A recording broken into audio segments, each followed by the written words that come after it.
Non, cocaté, hein. Dans un posa batuba et psangaka et lokomoko, si je peux faire quelque chose pour ma marâtre, tu sais qu'à Kenda, il n'y a même pas na matanga papa.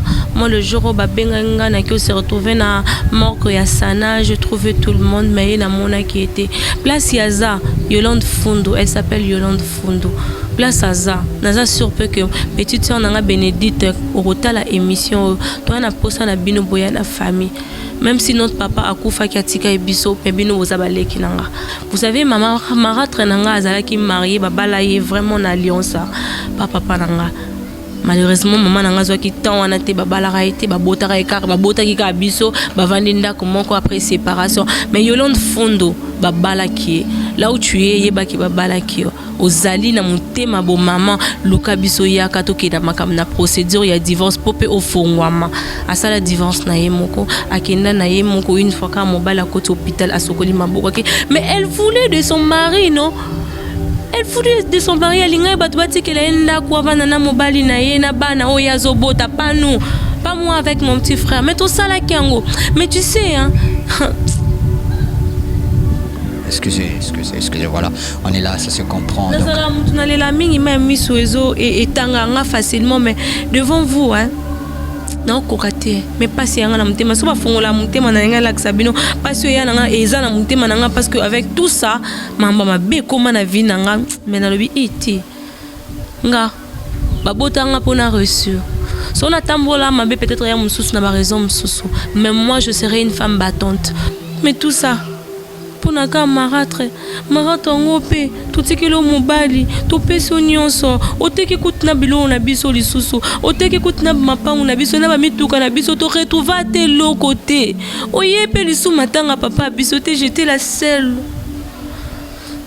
na kunzi papa mani tu vois papa mani place Aza salinga mabe parce qu'il devait pas partir hein, parce que moi j'étais pas encore prête à en perdre hein.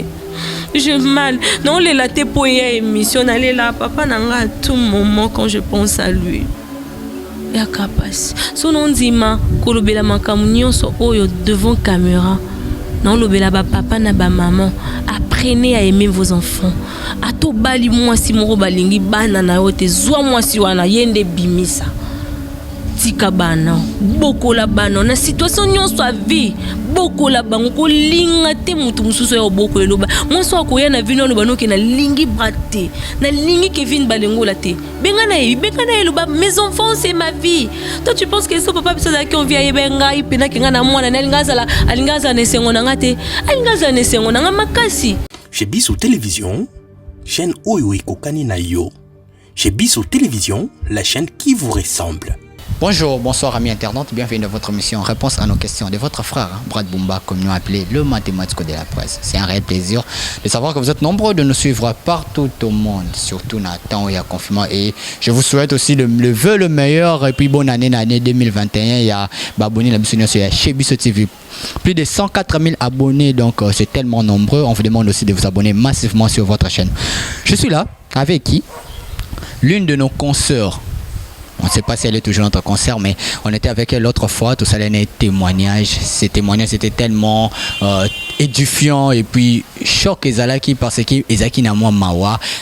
Donc vous avez vu, on a failli pleurer dans l'émission Auto Salaki avec Chimène Mengi la Donia. Elle est là avec moi aujourd'hui. On avait parlé, on avait vu vos commentaires. On avait vu d'ailleurs tantôt Zuma va partir de sur la statue de Moni Batunde Baleli. Là déjà je vois Bob Moussang à Classic Man quand il a parlé de ça, mais je connais cette dame, si je peux l'appeler comme ça, mais ça fait mal, je peux pas croire. Bon voilà, c'est comme ça. Je suis là pour parler un peu on dira la continuité hein, de ces témoignages, parler un peu avec Chimène Mengi la Donia. Bonjour Chimène. Bonjour Brad, ça va, tu vas bien?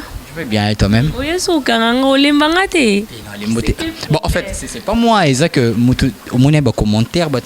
Oui, j'avais vu des commentaires, mais Bob allait là, comment Jojo allait la linga mambo, c'est quel problème? Mais ça problème ni no linga kanga. En fait, je sais très bien que Tossi s'est quitté. Là, je dis d'abord bonjour à toutes mes fanatiques.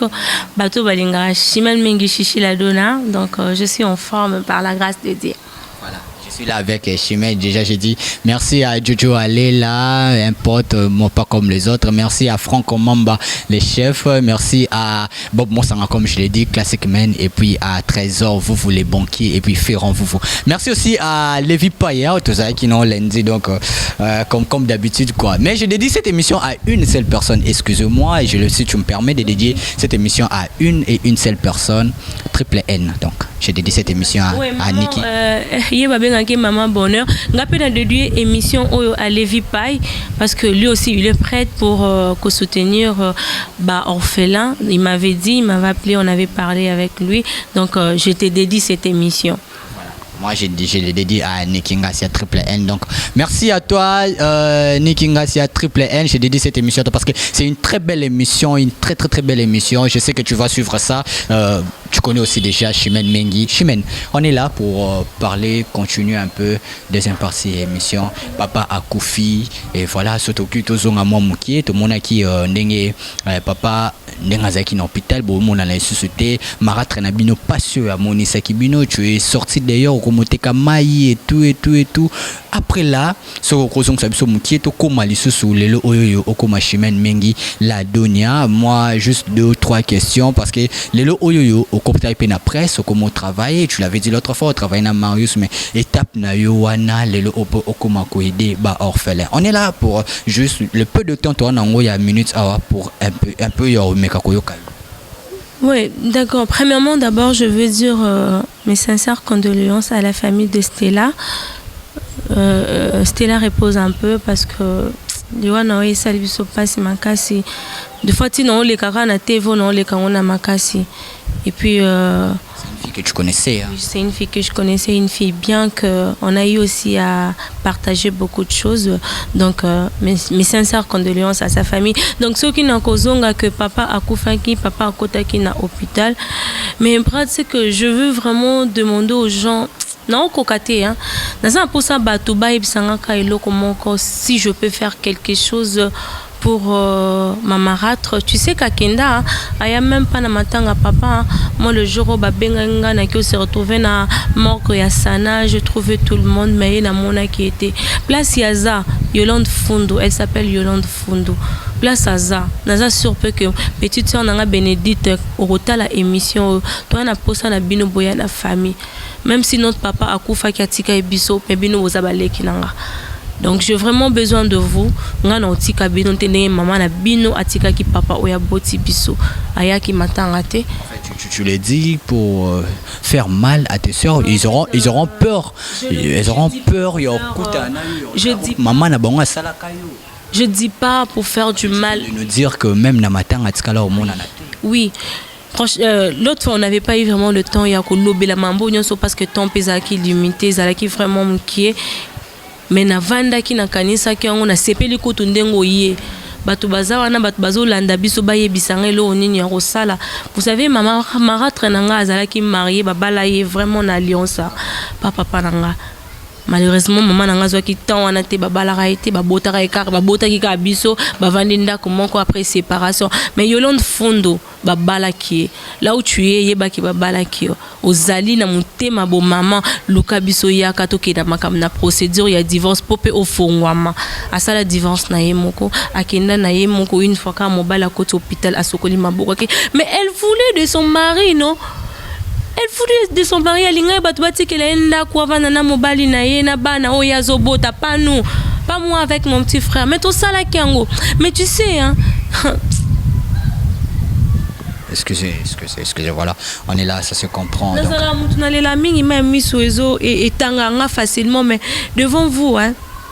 Non kokate mais pas si yanga na mutema so ba fongola mutema na yanga la sabino pas si yanga eza na mutema nanga parce que avec tout ça mamba mabe koma na vie nanga mais na lobi iti nga babota nga pona reçu so na tambola mabe peut-être ya mususu na ba raison mususu mais moi je serai une femme battante place bat bakoma ratenga chichi la dona Chimène Mengi na komango so na olingana sa kombo oui le passé oui on enlève mais on ala moi si mon na mboko et puis le jour vont parler de moi pourquoi bat basakana na biso ba orphelin mingi bato basakana na biso ke tozanga ba papa na ba maman mais ba yeba tete on biso totika la biso mona butu makamnya so ane komela biso ba yeba ngote Tu sais, je peux beau être avec Niki Ngassia, Triple N, je peux beau être avec Otis Kanoa, je peux beau être avec Franck Mamba, mais Soboke, tant bino botikanga, tant bino bokendaka. Tout ça, ça me revient dans la tête. Tu as besoin d'un coup. Oui, j'ai besoin de ça. Vraiment, na pour sa famille. Famille n'a pas côté. Si na vanda na mission belali panga mon na non na lingeka tina âge nanga boy parce que bientôt là je vais totaliser. Ouais. Na pe mukoloka makasite bido muka bo devier ka selon habillement na elongi na botala ka bo pesa âge nyonso bino mo bolingi. Mais nazala ka na souci wana quand je vois bato na ba parents na bango, ba copine na ngai belé na ba parents na bango na zolo ba anga pourquoi nga na nga moko. Et robe fe na zana mutu mo ibsanga chichi le kabwe. Mais papa, OK ko, aki avant na kokate. Mais tout ça pour naka marâtre ngope tutiki lo mobali topesi nyonso oteki kutna bilo na biso lisusu oteki kutna mapangu na biso na ba mituka na biso to retrouver te lo côté oyepe lisu matanga papa biso te j'étais la seule na kunzi papa mani tu vois papa mani place aza salinga mabe parce qu'il devait pas partir hein, parce que moi j'étais pas encore prête à en perdre. J'ai mal. Non, les latés pour y émission, aller là, papa nanga à tout moment quand je pense à lui. À tout moment quand je me retrouve seule, je dis papa, c'était pas le bon moment. C'était pas le bon moment, mais qu'est-ce que tu vas faire? Tu vas continuer à vivre. Nakoma papa, nakoma maman, nyonso yanga, nakoma ngamoko. Betap nanga vie ba passe nanga nazo se relever kanga moko. Tokunda qui to lela qui na ba copine nanga nyonso ba soutenir kinga na senga bino merci ba to belé balaki senga bolingo na bango. Papa habité où? Papa quand abela ki tant abeli maman qui malade à liboso akota kina hôpital ya ba chinois. Kaka malade na liboso maratra kendaki. Elle a tout pris. Vu que papa Pazaki déjà na c'est ce qui paye à bakisi ce qui paye à ba magie a comme ko sala nyonso na mwasi même ma pangu na ye même ba compte bancaire na ye nyonso même ba voiture ne to récupéra et l'autre côté maintenant lo baso bato bake non pas là ba yebisa bino qui était vieux et mani surnom na ezala vie nzombo l'homme fort mais l'homme fort comme komi soubela na bilamba a combien so bato ba pese 1000 francs lobi. Merci belé. Parce qu'on vient de voler mon téléphone, sinon bolinga bomona image ya papa. Ndengo tunanga koko ebise moi no bande ko luka ye wa ye moi no liboso. Wapi mwananga? Wapi mwananga? Obengela mwananga, mais papa je suis là, je plairai à l'hôpital. Na sana na mone na lela. Ma emi souetanganga. Papa je suis là, je vais pas te laisser tomber, je suis là avec toi. On t'y compte. Nos awana nanzima ba finga ngandumba nanzima ba traiter ngande nyonso à cause de mon père échanger ngelote de lope na okeka na vinanga mais non singa kanzambe atika famille oya créer na bato so créer mobali mona mwasi na ye obotisi bango bana tika bakolisa banana tika banana baye ba sans sa vie bakoma pe na mbongo bakoma osala obalo pe na so papa na maman bazate to bunda. Aujourd'hui, je suis ici. Place Binoboye, place Yoye, Zambazo Pambola. Ya kapasi. Son nom dima, kolobela makamunyo so oyo devant caméra. Non, lobela ba papa na ba maman. Apprenez à aimer vos enfants. Ato bali moi si moro balingi bana na yote zwa moi si wana yende bimisa. Tika bana boko la bana na situation nyonso a vie boko la bango ko linga te mutu mususu ya boko eloba moi so akoya na vino loba noke na lingi brate na lingi Kevin Balengo la te benga na eloba mes enfants c'est ma vie. Toi tu penses que so papa biso da ki on vient benga ipena kinga na mwana na alingaza na sengo na ngate alingaza na sengo na makasi ki kotala mwana na ya koli boazu diplôme à quelle université même si na combien na ba licence té mais na vanda na ba ya William Bot G1 G2 na vanda ba yebinga na William Bot na zu diplôme na nga na collège Saint-Anne na monga fula ba yebinga lelo pe na ka na groupe ya ba na collège pourquoi alinga za fier na ngate nga za fier nanga makasi lelo nde bato biso bazala fier nanga. Tu as de la rancœur hein, contre ta marâtre. Bien sûr, non ko sangote. Ça mon nzambe. Non, attends, tu sais pourquoi non ko sangote? Pourquoi non le moment yé? Ako kende lingi. Mais toi, on a posé 4 bananes basi au yaz abota na papa biso. Yo tiki la biso on peut te place à zati. Ngana na sauté. Baleki nanga wana. Na solo la na baleki nanga. Na tuna bango boyebi sans sa vie. Mi bali bazana beaucoup yeba mi bali. Mais pourquoi boya na matanga papa oya bota binoté? Même les enfants baleki na bino. Les enfants ngala leli papa na ngai. Vin. Naleki nanga mobali na ba camarade nanga na baniki batikala otikanga te zosko buleke na loba. Matanga ngo wapi suna boum. Mutu musu pa ko boya ba ko katanga litoit. Mais il y avait des gens qui venaient na ba butu, to vanda petit ba 4 ya ko lala pe balalaki. Tasko bolingo bateli banda balaki senga. Osko nazaki na posa pe maki non nga famille nanga pe na balaki sanga ngo quand j'avais besoin. Parce que o e koma na vie nanga. Soki kar ke ba bisenga ke yonde wa mwana biso. Papa no au salle lote Yolande na bimana ndako bino nde botikala. Mais en fait même côté papa, côté paternel aussi, il y avait pas quelqu'un qui bat toujours son musika. Après toi ça qui musika à part ma tante nanga pe basilike contre papa, banda bazaki suna posa ko s'en mêler na makam na bisote. La famille de ma maman na longwa pe kuna pe kala. Longwa nanga kuna kala vu que ngape na zaina posa na zana papa nanga na ma rentre nanga. Isimba kité papa pa kende na bato musupe na bandenge moko boya ko ya propos mais après to yo tala babilo mususu ke to ke ba église pour ngape na kota prière ngai seji pour na vie na ngande bomo na chichi et pas pasteur Francis Mamba na kotaka avant na comme pas pasteur Francis na zala pas pasteur Dayo na kenda ve babima pona ko luka ka ko yeba makambo ebele bele mais après to tala te biso to bana nzambe Nazana nga na posa ya mwasi ya papa na biso te. Nazaka na posa baleki nanga. Oyo zo biso eza na ngelo monte. Lelo na yebi pe pas somba lopangu. Lelo na yebi pe pas somba voiture. Siko na Hollande bien matériel te ya monaki ya koki. Yolande ka place aza to aka na posa Benedict Winner Believe baleki nanga wana oyela biso bango. Nga ya na bango mtina c'est pour ba otala baza bata YouTube ba otala émission. To ba touper ba kolakisa bango tombo bandaki kolakisa papa na biso quand je faisais des émissions naza mwana muke papa moninga nazo kota na tablette na Cité du Fleuve papa Wemba Gangi. Oh non, Chimène Mengi, là on m'appelait Chimène Mengi. C'est une très belle femme. Allo bango na caméra. Fallait mon na kota fallait gangi. Allo bango na caméra. Papa lelaka. Pour lui, il pensait que d'un mois ça qui la pute au commune Dumba. Non, c'était mon boulot, j'ai travaillé. Pour Marius, à mon tina kola na monga fula osa émission et j'ai dit Marius oui. Et puis pour na batu ça c'est na pour ça vérifier. Quand je dis na lo ba makam nanga na linga ba preuve zalak. Ma bête émission Kati, bah au monde a chichi avec Marius, avec Fali, avec Papa Wemba, avec l'Odyssée, avec Nathalie Makoma, dans Zawana, ce qu'on a bandé monde à média Kala. Merci beaucoup. Alors on comprend, ça fait tellement mal là. Elle est aussi énervée, elle pleure. Vous comprenez, pas sur Mona qui a été Kamaï, pas sur Mona qui a Luka Boye. Et Dieu sait pourquoi Koutensa qui est na grâce Temo, passeport rouge d'ailleurs, je salue. Voilà, le lot Chimène Mengi la donné parle de son histoire. Aujourd'hui, comme histoire. Bino Mutubozu Libako, dans l'émission, on vous demande juste un conseil.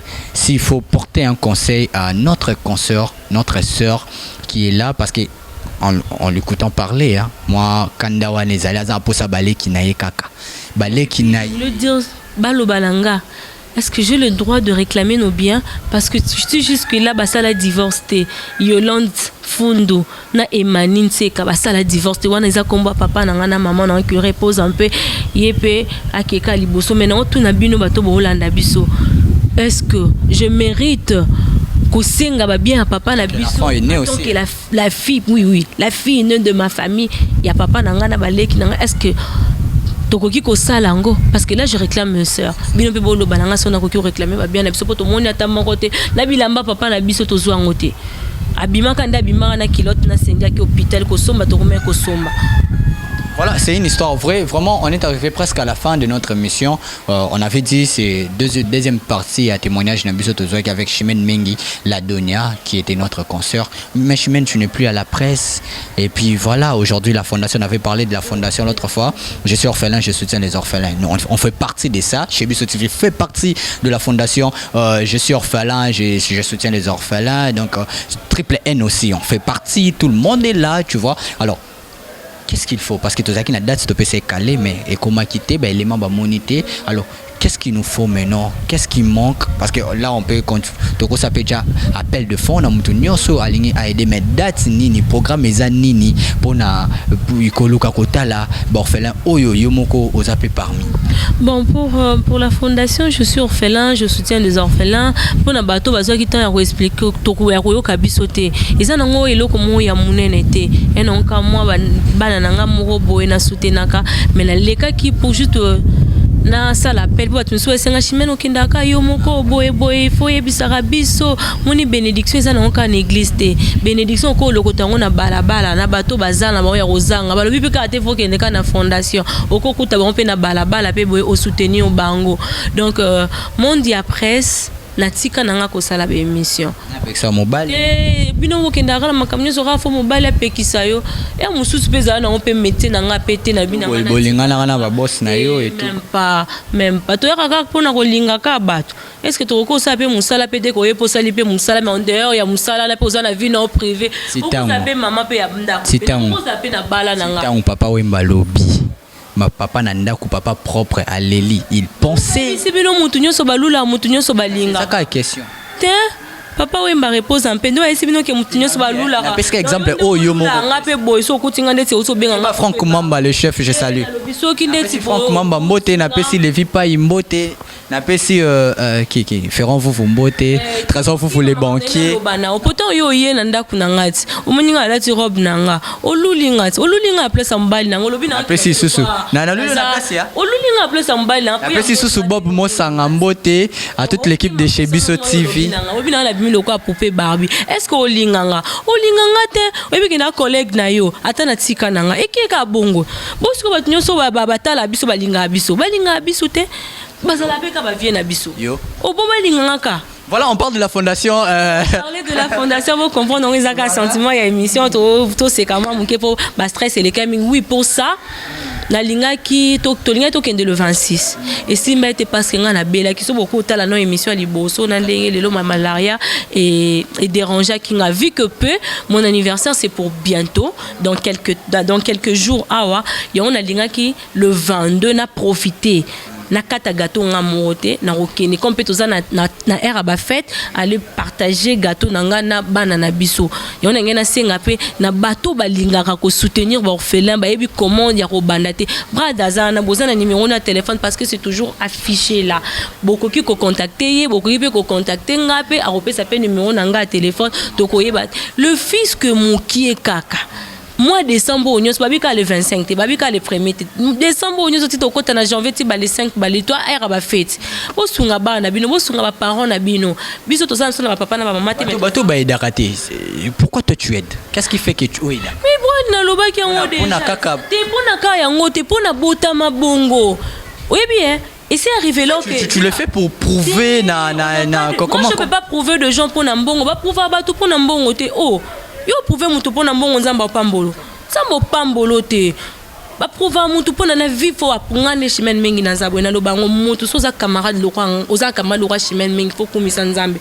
pona yebi nanga pasa ofinga ma yo mpe na prouver ba yo mpe na vanda na kwena nga quand tu viens chez moi ici okutanga na vaninga mona la lipongi des fois ko to betela nga porte la musanga ti ba 15h na nanga kana téléphone nanga eza ko prouver ba tout eza ba bota yo bongo tu sais combien de temps na vanda pena na fuka bina mabele na bi nzambe te komisa mte amabe et hier ati na komaka plus pur atana kaninde ni na koma mutia banane la ndo dérange atana kanina koma mutia mabe na koma mutia mabete na koma ka mutia mala parce que ngape natika na nga monde ya internet par raison na nga moka personnel na monique non na okoka ko mélanger on pensait Marius on pensait et tout voilà temps salut place oui temps exacté makambo eza ebele o calculer ero faut que lukatara pour lukaba news pour la muko ke ba biso ke lemba ba biso ke ndebo il faut ka kola la te pour pesa nous natalis kona mamnanga na ça les personnels les privé et simba te na baton na c'est basé na nous na makambo ya ko soutenir ba orphelin na ko tondisa lisusu bana na fondation ya je suis orphelin je soutiens orphelin plutôt na ko senga pe lisu ba aide na bino to senga te pona biso moko to senga te po so to zango senga pona biso moko boyi ba façon nini to ya ko sengela no ya pe na ti makelele mona obeta kutu lisolo pa vina te po etalinga bete pona pe na posa ba yebat. Tu vois, donc tout ça juste quand on a pour ça ya ba aide na bino bo contacter ndeko na bino mobali azawa aibi place ni na retrouver nga pour ce vendeur na sengi kana bato baza vraiment na motema bolingo oya otala émission amoni ke motema ne pende touti et touti makasi bo benga biso mungwa tona biso kana posa mbongo te mungwa bilamba oyo moni atoza na faire ya repasser atoza na TV ya kotikela biso surtout bata poto bosombela biso babilo na bino kuna boya karaboti ndela biso ba conteneur eza to yebisa bino za numéro mutu boeketi ka carton ba komiser la biso. Merci beaucoup Chimène Mengi, c'est toujours un plaisir d'être avec toi dans le plateau dans la réponse à nos questions. Vraiment ça fait mal Yo Kayo mais c'est ça la vie que faire, ainsi soit-il, donc on les dit. Merci beaucoup de répondre à notre invitation. Vraiment, c'est un réel plaisir. Merci beaucoup. Nasali onka pona yo pour oyebike babiloko aboye kozali bosa caméra zala ngambo ngamo pena yamba batu mais moko là je profite de Dieu merci et beaucoup de respect à ma famille. À ma famille, à la famille Tassé, à mon gafou, à la famille Mengi, à la famille Nseka et à mon oncle le vieux Tassé Yépé, à Zak Makasi Kota ko soutenir bon fa zape na fondation na ya le vieux Tassé. C'est à mon gafou là, yé descente na eza le 25, alors que ndopé sabadonga pe chichi la dona na ozala wana na yinenga na ozana le vieux Tassé, bino pe bozana chichi la dona. Merci beaucoup, on est arrivé à la fin de notre émission, mais juste pour préciser quelque chose, voilà, on est là, on parle, tout ce qui, mais tout le monde est temps fort, na biso ndenge, na yemoko, Chimène, ma misi bandu bimaye, na biso moko, ça fait tellement mal. On parle de ça, tekaka parce que eza vinaye, na créé rubrique côté parce que tout le bakaka non, eza batum sou mitema na bango tile eza rakanda. J'ai créé ces rubriques na ki pa mutote, tu sois qui, si tu as un passé qui peut édifier les gens. C'est ça le problème, c'est pour édifier les gens. On a tenu bien nos conseils. Les lotisiko, Chimène, on l'entend parler. Azana moi, ni mo pona maratre wana. Soka bimal bandeza pona maratre wana. So papa banga bosanake, c'est ça pona pas maratre wana. Donc c'est un peu ça, on parle de ça. Alors, la fondation est là. Vous pouvez aider. Na conseil, na appel, na nyonso. Vous pouvez aider. Bana wana. Banana bali banda. Il faut créer quelque chose pour aider ces enfants. Je dis merci à Bino sur abonné à Biso ya chez Biso TV et ça la Biso toujours plaisir. Le pardon existe hein. Moni le pardon c'est écrit chez ma grand-mère, chez mon père. Si elle arrive, très bien parlé, il y en a 14. Si il arrivait que ta marâtre là venait te chercher chez toi au Bengana. Non. À part Kozala Maratre, elle était aussi la femme de mon père. Je lui dois du respect. Contactez Chimène Mengi au plus 243 090 62 42 264. Je répète, plus 243 90 62 42 264. C'est le numéro de Chimène Mengi. Si vous la contactez, vous avez facilement des numéros aussi à Fondation. Je suis orphelin, je soutiens les orphelins. Si vous n'arrivez pas, mon numéro est affiché dans le bas de l'écran. Merci à toute l'équipe de chez Biso TV. On se retrouve prochainement pour un nouveau numéro. Donc d'ici là, portez-vous bien. On se retrouve prochainement. Bye bye. Bye bye. Hey, pardon.